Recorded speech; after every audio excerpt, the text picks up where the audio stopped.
દેશમાં કોરોનાના કેસીસમાં સતત વધારો થતા હવે એલર્ટ આપવામાં આવ્યું છે। દેશમાં અત્યારે કોરોનાના 257 એક્ટિવ કેસ છે। કેરળમાં કોરોનાથી એક વ્યક્તિનું મોત નીપજ્યું। ગુજરાતમાં કોરોનાના 6 નવા કેસ નોંધાયા તો કેરળમાં કોરોનાના 69 નવા કેસ નોંધાયા। મહારાષ્ટ્રમાં પણ 44 નવા કેસ નોંધાયા છે તો તમિલનાડુમાં 34 અને કર્ણાટકમાં 8 નવા કેસ, દિલ્હીમાં 3 નવા કેસ અને હરિયાણામાં 1 કેસ નવો નોંધાયો। રાજસ્થાન અને સિક્કિમમાં પણ કોરોના વાયરસના એક કેસ નોંધાયા છે। દેશમાં કોરોનાના કેસની બાબતે ગુજરાત અત્યારે 5મા ક્રમે છે। નવા કેસની સંખ્યામાં વધારો થતા હવે આરોગ્ય વિભાગ પણ એલર્ટ થઈ ગયું છે। તો ખાસ ગુજરાતમાં સતત કોરોનાના કેસીસ તો વધી રહ્યા છે, પરંતુ દેશના અન્ય ભાગોમાં પણ કોરોનાના કેસીસ વધી રહ્યા છે।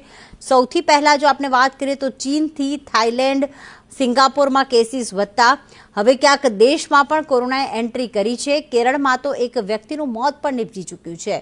કોરોના જે પહેલા જ દેશમાં ઘણા બધા લોકોને જે કે મોત આપી ચૂક્યું છે તે ફરી વખત પ્રવેશ થતા હવે ક્યાંક આરોગ્ય વિભાગ એલર્ટ થઈ ગયું છે। લોકોને પણ અપીલ કરવામાં આવી રહી છે કે પહેલા જે કોરોનાના કેસીસમાં જે અલગ અલગ ગાઈડલાઈન અનુસરી હતી તે હવે ગાઈડલાઈન અનુસરવી જરૂરી બની ગઈ છે।